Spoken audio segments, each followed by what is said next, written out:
নমস্কার বন্ধুরা, পম্পি রান্নাঘরে আপনাদের সবাইকে স্বাগত। মূলো একটি শীতকালীন সবজি, তাই আমার আজকের রেসিপি মূলোর ঘন্ট। অনেকে অনেকভাবে করে থাকেন, আমি কি করে করি চলুন তাহলে আমার সাথে আমার রান্নাঘরে যাওয়া যাক।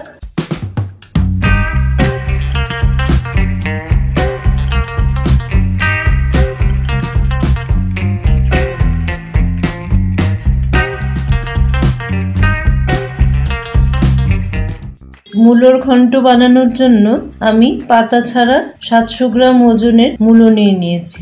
এবার মূলোটাকে উপরের অংশটা ছুরি দিয়ে কেটে পিলার দিয়ে খোসাটা ছাড়িয়ে নিয়েছি। এইভাবে সবগুলো মূলোকে একইভাবে ছাড়িয়ে নেব।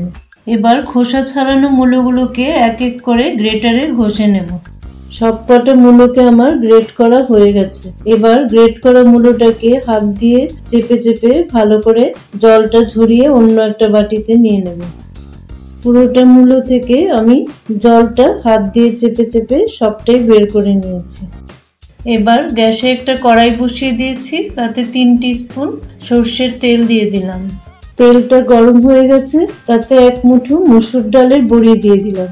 এই বড়িটা মূলোর ঘন্টতে মাস্ট, আর বড়ি না থাকলে মসুর ডাল বেটেও ছোট ছোট বড়া করে দিতে পারেন।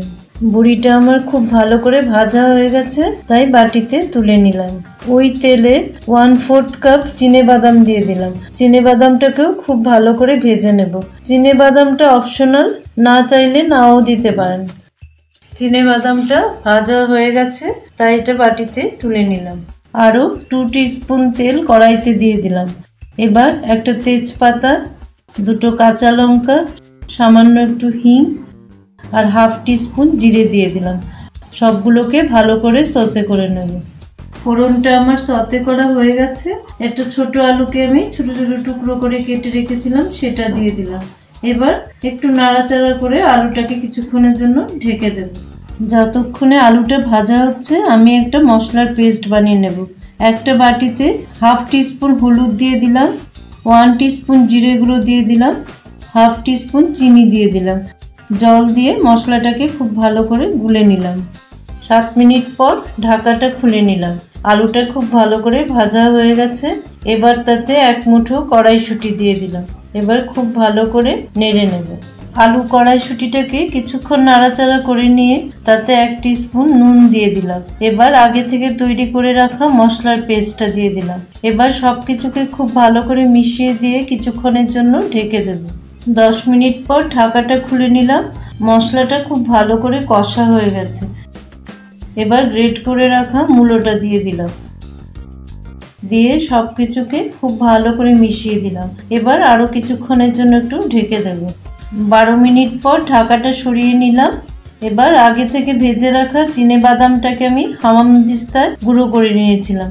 এবার সেটা মিশিয়ে দিলাম।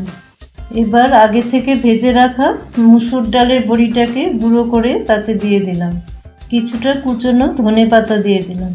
সব কিছুকে খুব ভালো করে মিশিয়ে দিলাম। তৈরি হয়ে গেল অতি সুস্বাদু মূলোর ঘন্ট। এটা যেমন গরম ভাতের সাথে খেতে ভালো লাগবে, তেমনি রুটি পরোটার সাথেও খুব ভালো লাগবে। আমার রান্নার ভিডিওগুলো ভালো লাগলে লাইক, কমেন্ট এন্ড শেয়ার করবেন, আর আমার চ্যানেলটাকে সাবস্ক্রাইব করে আমাকে সাপোর্ট করবেন।